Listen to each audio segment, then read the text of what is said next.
فخر دیوبند، مناظر اسلام، فاتح مماتیت،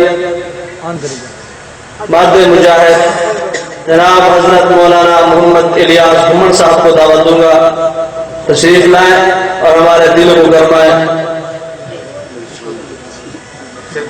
ایک قطع پڑھنا چاہتے ہیں دوستدار صاحب۔ حضور حنفیہ کی دل دی آس، حنفیہ کی دل دی آس حضرت الیاس گھمن، حنفیہ کی دل دی آس حضرت الیاس گھمن، ساری بجھائی پیاس حضرت الیاس گھمن، منکر حدیث کونتے منکر حیات کو کیتے بہون اداس حضرت الیاس گھمن، منکر حدیث کونتے منکر حیات کو کیتے بہون اداس حضرت الیاس گھمن زندہ باد۔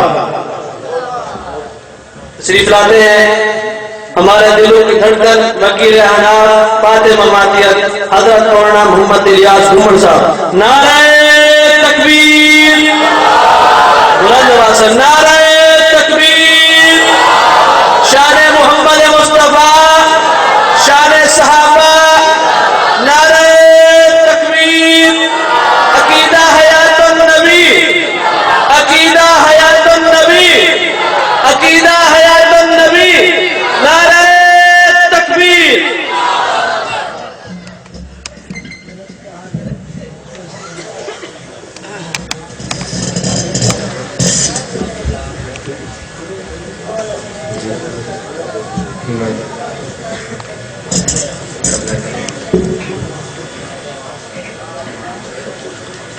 الحمد لله نحمده ونستعينه ونستغفره ونؤمن به ونتوكل عليه ونعوذ بالله من شرور أنفسنا ومن سيئات أعمالنا من يهده الله فلا مضل له ومن يضلل فلا هادي له ونشهد أن لا إله إلا الله وحده لا شريك له ونشهد أن سيدنا ومولانا محمدا عبده ورسوله أما بعد فأعوذ بالله من الشيطان الرجيم بسم الله الرحمن الرحيم ولا تقولوا لمن يقتل في سبيل الله أموات بل أحياء ولكن لا تشعرون عن أبي الدرداء رضي الله عنه قال قال النبي صلى الله عليه وسلم إن الله حرم على الأرض أن تأكل أجساد الأنبياء فنبي الله حي يرزق عن أنس بن مالك رضي الله عنه قال قال النبي صلى الله عليه وسلم الأنبياء أحياء في قبورهم يصلون سبحان اللہ۔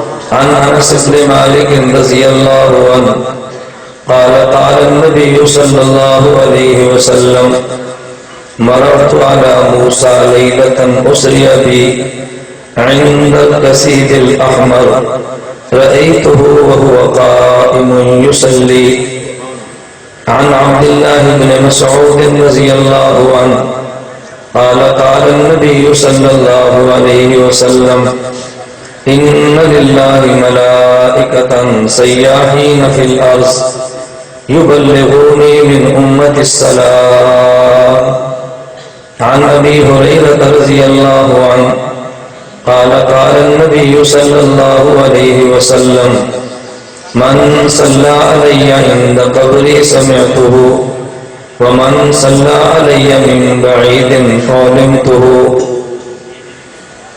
عن أبي هريرة رضي الله تعالى عنه قال قال النبي صلى الله عليه وسلم ثم لئن قام على قبري فقال يا محمد لأجيبنه. عن أبي هريرة رضي الله عنه قال قال النبي صلى الله عليه وسلم ما من أحد يسلم علي إلا رد الله علي روحي فأرد عليه السلام. يا رب صل وسلم دائما أبدا على حبيبك خير الخلق كلهم هو الحبيب الذي ترجى شفاعته لكل هول من الأهوال مقتحم. اللهم صل على محمد وعلى آل محمد كما صليت على إبراهيم وعلى آل إبراهيم إنك حميد مجيد.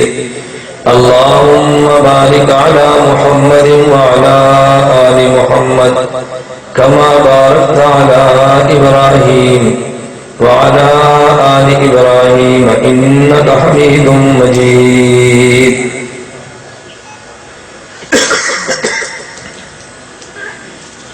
اے رسول امی خاتم المرسلین، اے رسول امی خاتم المرسلین، تجھ سا کوئی نہیں، تجھ سا کوئی نہیں، ہے عقیدہ یہ اپنا بس اس کو یقین، تجھ سا کوئی نہیں، تجھ سا کوئی نہیں. بزم کونین پہلے سجائی گئی، بزم کونین پہلے سجائی گئی، پھر تیری ذات منظر پہ لائی گئی. اے ازل کے حسین، اے ابد کے حسین، تجھ سا کوئی نہیں، تجھ سا کوئی نہیں. دست قدرت نے ایسا بنایا تجھے، دست قدرت نے ایسا بنایا تجھے، جملہ اوصاف سے خود سجایا تجھے. اے سید الاولین سید الآخرین، تجھ سا کوئی نہیں، تجھ سا کوئی نہیں. تیرا سکہ روا کل جہاں میں ہوا، تیرا سکہ روا کل جہاں میں ہوا، اس زمین میں ہوا، آسماں میں ہوا. کیا عرب کیا عجب سب ہے زیر نگی، کیا عرب کیا عجم سب ہے زیر نگی. تجھ سا کوئی نہیں، تجھ سا کوئی نہیں.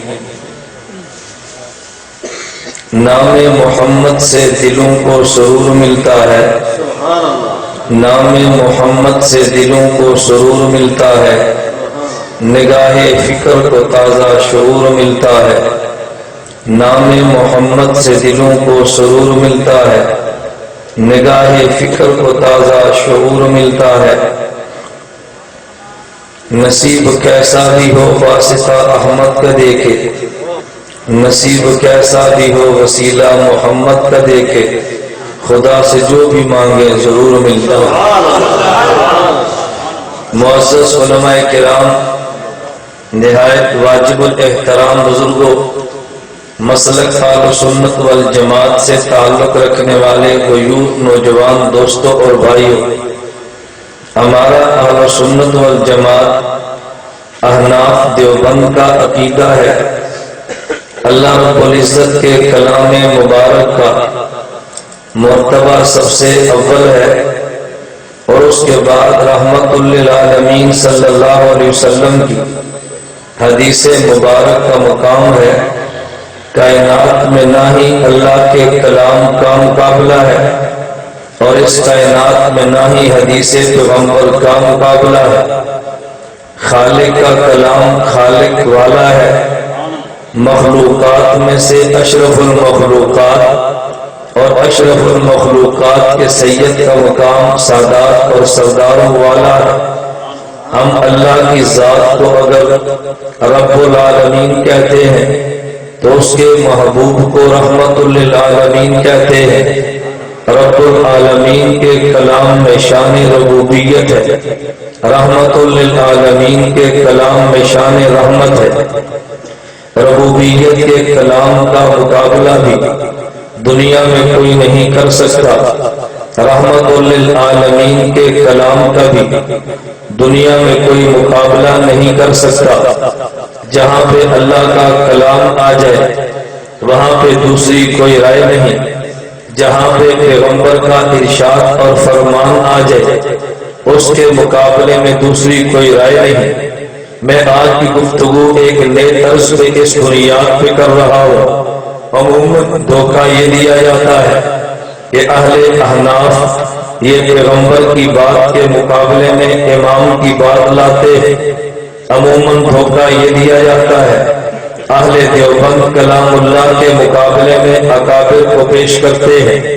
میں عقیدہ حیات النبی صلی اللہ علیہ وسلم کے عنوان پہ آج دو ہی چیزیں آپ کی خدمت میں پیش کروں گا۔ ان میں ایک چیز کا نام کلام رب العالمین ہے اور ان میں دوسری چیز کا نام کلام رحمت للعالمین ہے۔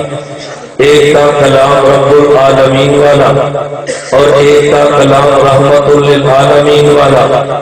میں رب العالمین کا کلام پڑھ کے اس کے عقیدہ حیات النبی پہ دلائل لاؤں گا اور پھر رحمت للعالمین کا کلام پیش کر کے اس میں ارشادات پیغمبر لاؤں گا۔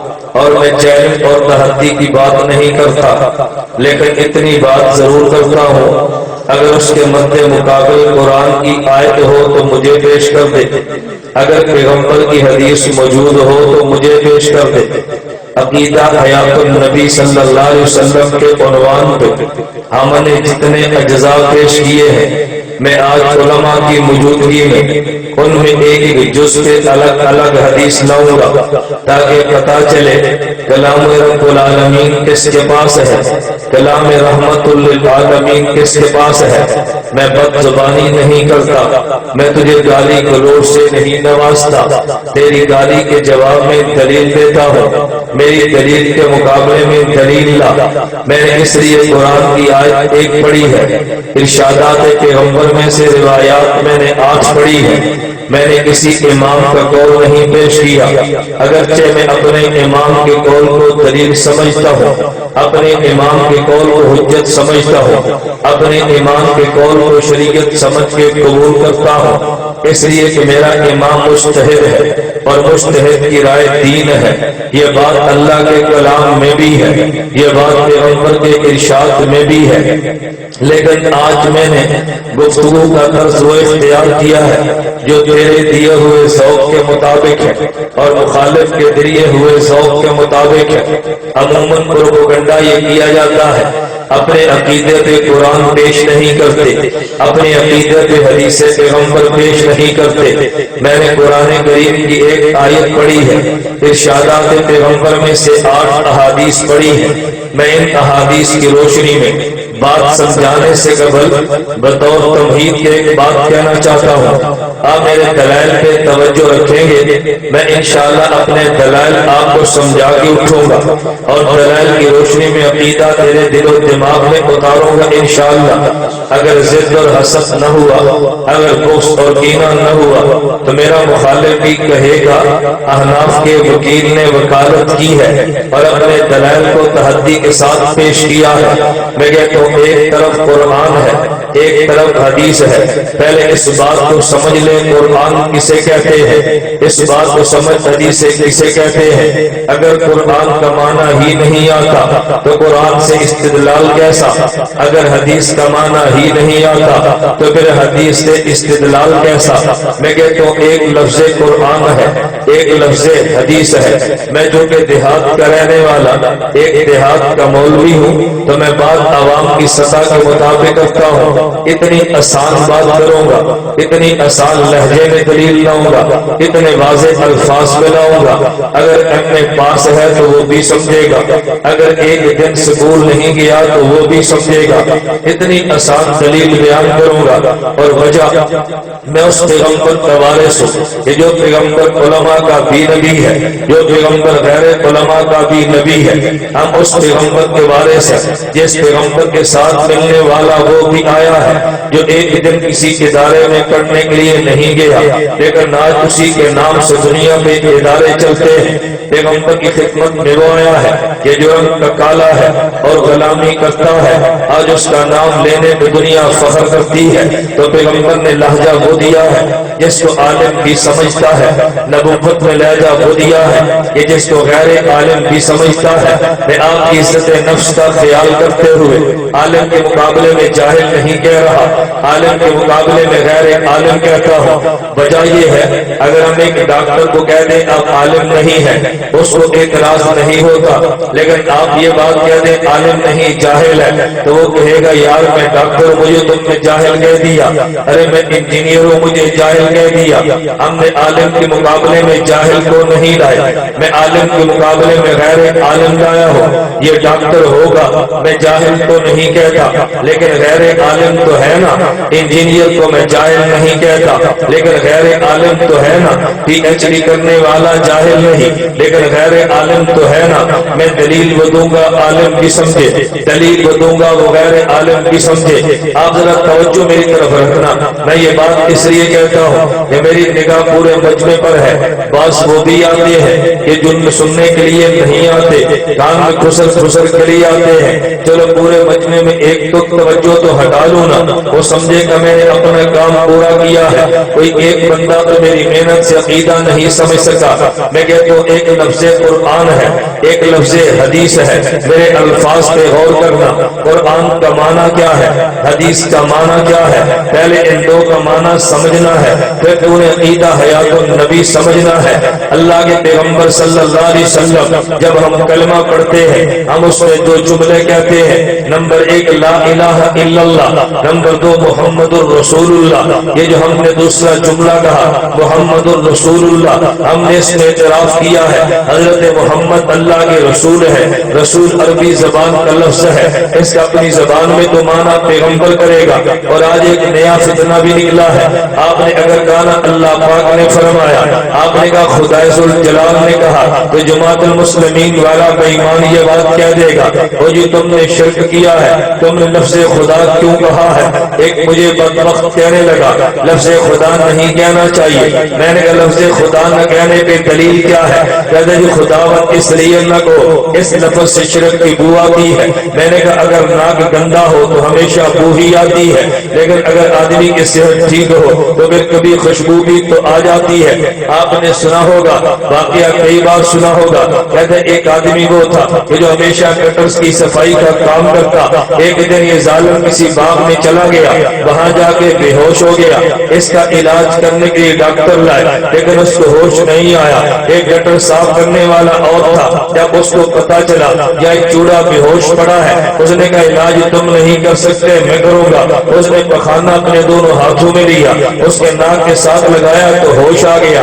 اس نے کہا اس کا علاج پخانہ ہے، اس کا علاج کوئی اور نہیں ہے۔ تو بعضوں کو پخانہ سونگنے کی عادت ہے، وہ ہمیشہ ان کو بدبو میں مزہ آتا ہے، ہر بات کو شرک کہنے میں فخر سمجھتے ہیں۔ اگر آپ نے پیغمبر کی مدح کر دی ہے کہا یہ بھی شرک ہے، اگر پیغمبر کی تعریف کرتی ہے اس نے کہا یہ بھی شرک ہے۔ میں نے کہا دیوبند والے خدا کی قسم توحید کے نام کے پیغمبر کی توہین بھی نہیں کرتے، اور عشق پیغمبر کے نام پہ نبوت کو مقام خدا بھی نہیں دیتے۔ میرے جملے پہ غور کرنا، ہم دیوبند والے توحید کے نام پہ ہم ولایت کی توہین بھی نہیں کرتے، کرامت کا انکار بھی نہیں کرتے، کشف کا انکار بھی نہیں کرتے، نبوت کی توہین بھی نہیں کرتے، لیکن اطاعت پیغمبر کی آڑ میں ہم نبی کو خدا کے برابر بھی نہیں لے جاتے۔ بلکہ دیوبند کا موقف تو یہ ہے، کہا ہے کس نے تاج الاولیاء نہ کہو، کہا ہے کس نے تاج الاولیاء نہ کہو، کہا ہے کس نے سید الانبیاء نہ کہو، کہو سبھی کچھ کہو مگر خدا نہ کہو،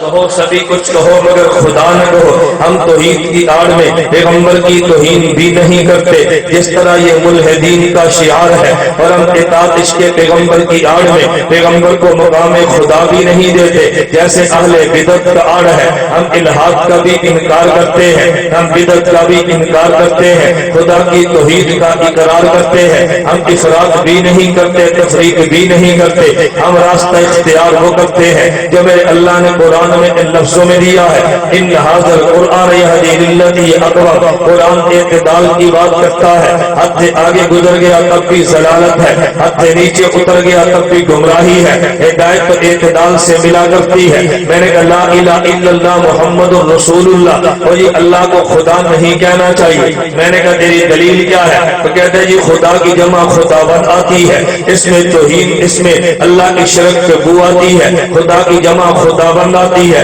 میں نے کہا پھر خدا کو رب بھی نہ کہو, اس کی جمع ارباب آتی ہے. خدا کو رحیم بھی نہ کہو, اس کی جمع رحمہ آتی ہے. خدا کو اللہ بھی نہ کہو, اس کی جمع الہہ آتی ہے. خود قرآن کریم میں ساری جمع موجود ہے.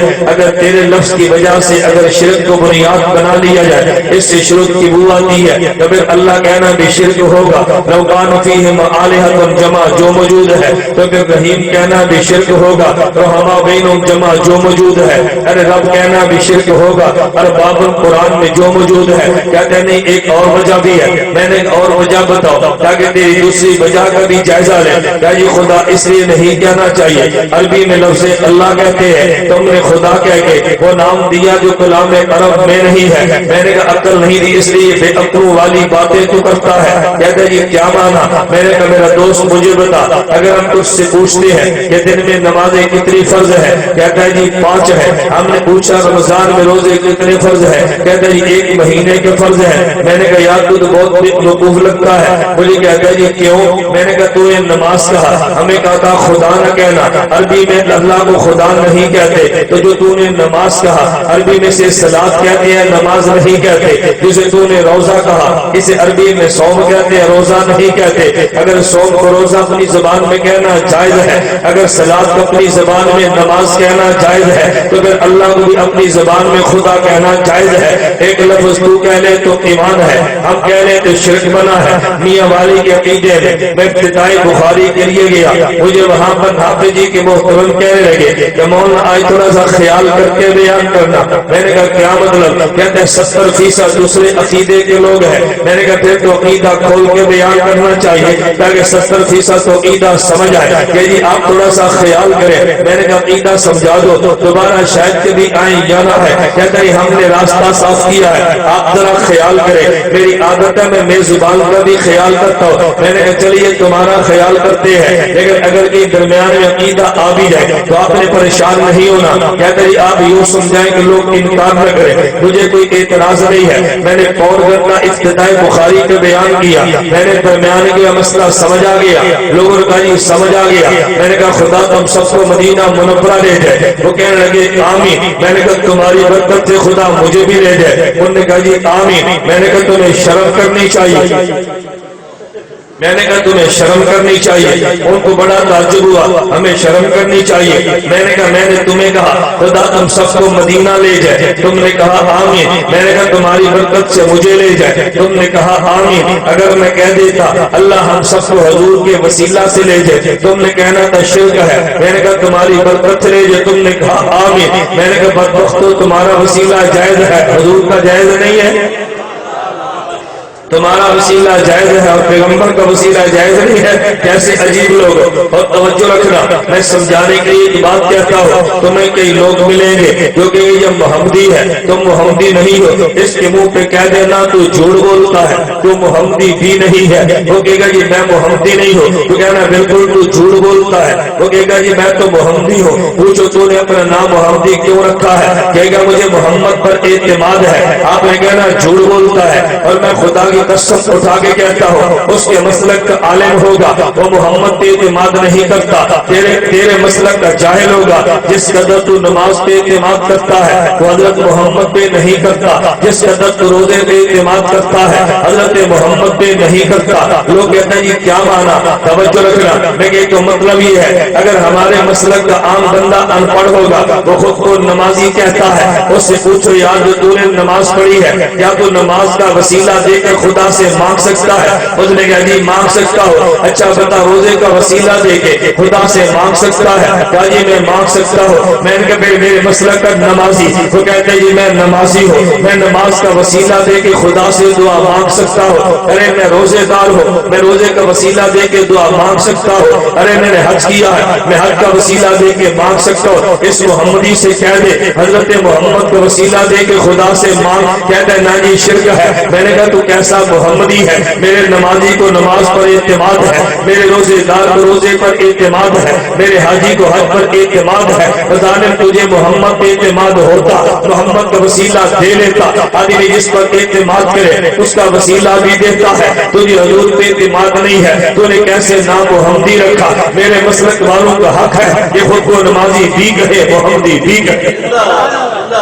ہمیں حق ہے نمازی بھی کہے محمدی. یہ تو محمد پر اعتماد کرتا ہی نہیں ہے صلی اللہ علیہ وسلم. تو نے کیسے خود کو کہہ دیا کہ میں محمدی ہوں؟ میں یہ بات تمہیں اس لیے سمجھاتا ہوں کہ جب تک یہ عشق پیغمبر زندہ نہ ہو کبھی آدمی عقیدہ نہیں سمجھ سکتا. اگر تمہیں میری بات پہ یقین نہ ہے, حضرت مولانا محمد علی جلندری اللہ کی قبر پہ کروڑ رحمت نازل فرمائے, ان کی سوانح پہ کتاب مولانا اسماعیل شجابادی نے لکھی ہے. کتاب کا نام ہے مولانا محمد علی جلندری ثانی افکار, صفحہ 319 پہ موجود ہے. مولانا محمد علی جلندری کو مولانا غلام اللہ خان نے راولپنڈی تعلیم القرآن بلایا ہمارے مدرسے میں بیان کے لیے. حضرت فرمایا میں تمہارے مدرسے میں نہیں آتا, نہ آنے کی وجہ یہ ہے تم نے مسلک اہل حق کو چھوڑ دیا ہے. اگر میں آؤں گا میں عقیدہ حیات النبی بیان کروں گا, لیکن تمہیں بیان کا نفع نہیں ہوگا, کیونکہ عقیدہ حیات النبی سمجھ آتا ہے یا بصیرت سے یا عقیدت سے. بصیرت تمہارے اندر نہیں, عقیدت تم نے ختم کر دی ہے. بصیرت تمہارے اندر نے, عقیدت تم نے ختم کر دی ہے. یہ قول میرا نہیں ہے, حضرت امام المفسری مولانا احمد علی لاہوری کی ہے کہ جس کے جنازے کے بعد قبر سے خوشبو اٹھی ہے. یہ قول کون کا ہے؟ میں ساتھ ساتھ اقوال اس لیے سناتا ہوں کہ مجھے کبھی گالیاں نہ دینا, یہ نئی بات کرتا ہے. میں خدا کی قسم محقق نہیں ہوں, میں علماء دیوبند کی بات کرنا کے لو. اور ایک بات میں بڑی وضاحت سے کہتا ہوں, میں نے جرم وہ کیا ہے جو جرم الحق نواز جنگلی شہید نے کیا تھا. مولانا فرمایا کرتے تھے لکھا میرے اکابر میں ہے, بیان میں نے کیا ہے. میں کہ تو مسئلہ حیات لکھا اکابر میں ہے, بیان میں نے کیا ہے. تو اگر بیان کرنا جرم ہے تو پھر مولانا جنگی کا بھی جرم تھا, پھر میرا بھی جرم ہے. امیر شریعت کا جرم تھا, میرا بھی جرم ہے. ہم اس مجرموں کی صف میں برابر ہے. اور میں خدا سے دعا کرتا ہوں قیامت کو جس صف میں حق نواز اٹھے اللہ اس کی پچھلی صف میں مجھے بھی کر دینا. جس کارواں کا امیر شریعت عطا اللہ شاہ بخاری امام بنے, اللہ مجھے اس کارواں کا مقتدی بنا دینا. مجھے اس عقیدے پہ ناز ہے, اس صفحے امامت کے میں قابل نہیں, لیکن اس وقت کی صفحے اول نہ صحیح صفحے آخر میں کھڑا ہونا سعادت سمجھتا ہوں. میں نے بات اس لیے کی ہے,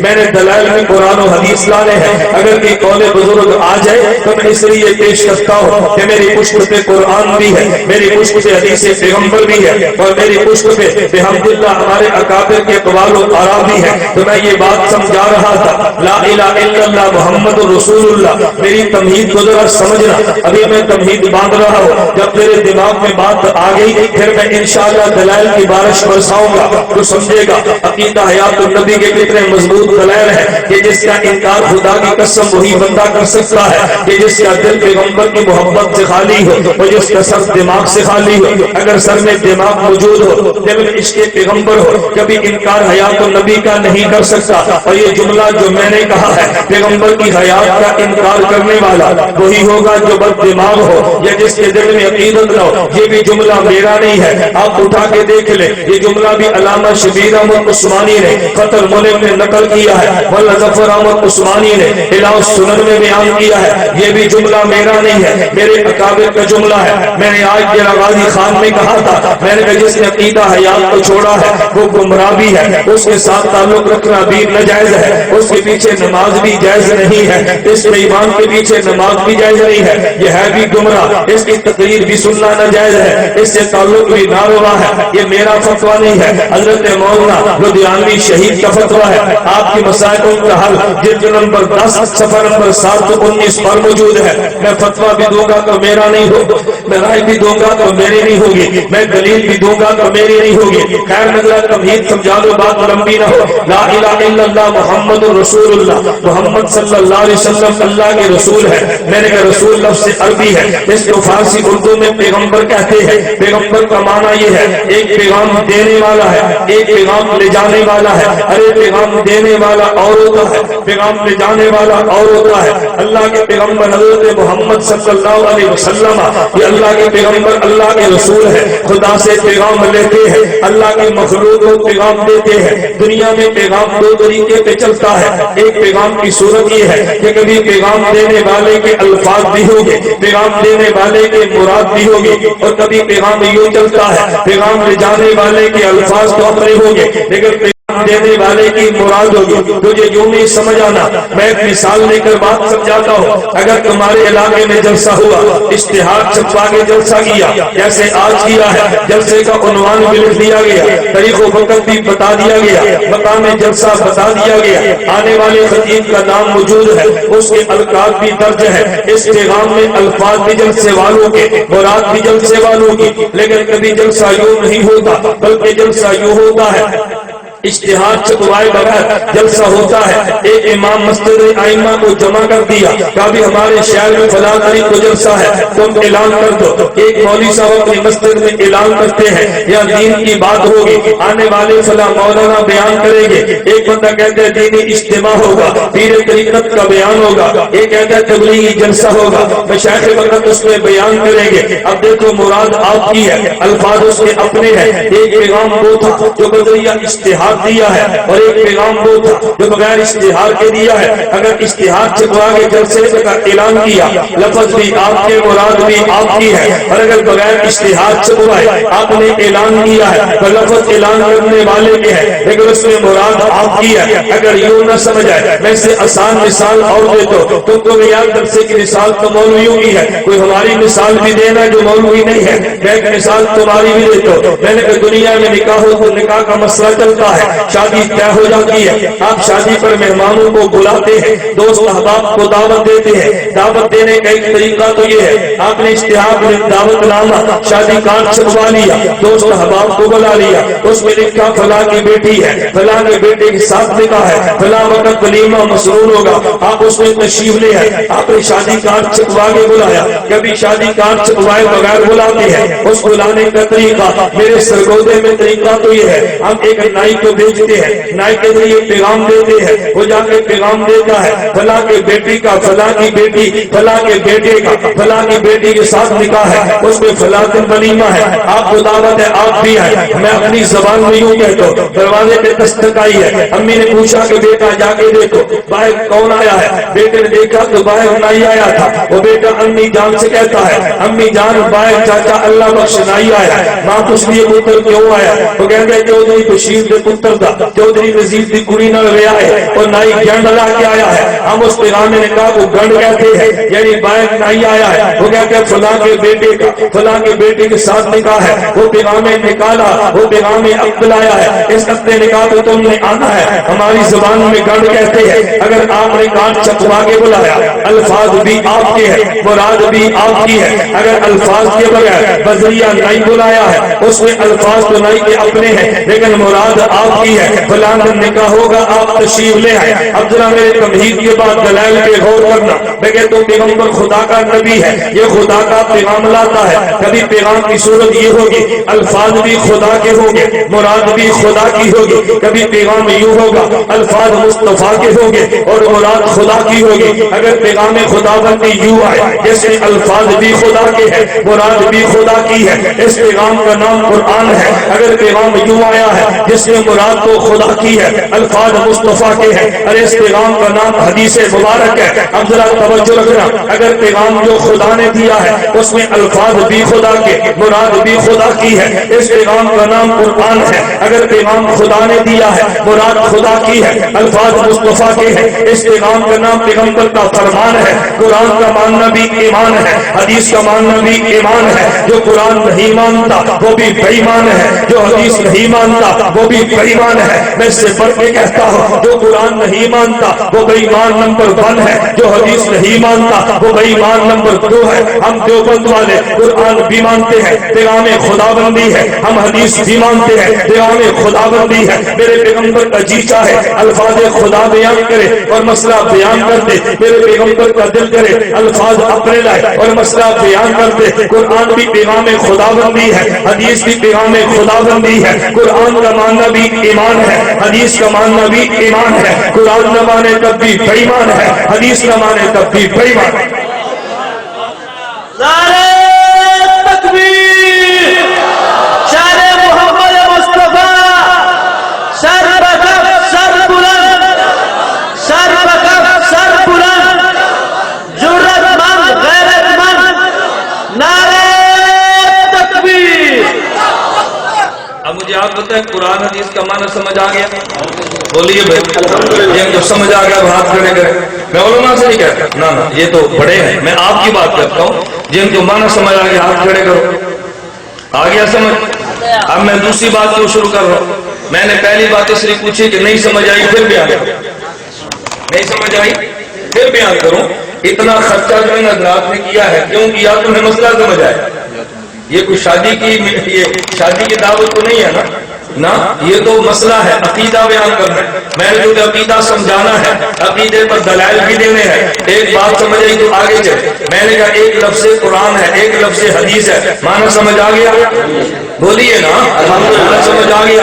اب میں پھر کہہ دوں کہ جس پیغام میں الفاظ بھی خدا کے، مراد بھی خدا کی، اس پیغام کا نام قرآن ہے، اور جس پیغام میں مراد خدا کی ہے، الفاظ مصطفیٰ کے ہیں، اس پیغام کا نام حدیث ہے۔ بولیے اس پیغام کا نام حدیث ہے۔ قرآن بھی ایمان ہے، حدیث بھی ایمان ہے۔ قرآن نہ مانے تب بے ایمان ہے، حدیث نہ مانے تب بھی بے ایمان ہے۔ اب ذرا میرے دلائل شروع ہونے لگے ہیں، اب ذرا توجہ رکھنا۔ میں تو نمبر 1 اب بات سمجھنا، قرآن کون نہیں مانتا، حدیث کون نہیں مانتا؟ ارے دنیا میں مسئلہ چلا ہے، ایک طبقہ وہ پیدا ہوا۔ میں ایک مثال پہلے دیتا ہوں عقیدہ حیات النبی کو سمجھانے کے لیے، تاکہ تجھے یہ پتا چلے جو عقیدہ حیات النبی کا انکار کرتا ہے اس کی کڑیاں کہاں ملتی ہیں، اس کی کڑیاں کہاں ملتی ہیں، ان کا تعلق اس طبقے سے ہے، یہ کس بنیاد پہ بات کرتا ہے، تجھے آئندہ بات سمجھنے میں آسانی ہوگی۔ میں ایک مثال جو دینے لگا کہ دنیا میں 2 طبقے چلتے ہیں۔ ایک طبقہ وہ تھا کہ جس نے کہا میں حضرت عائشہ حفصہ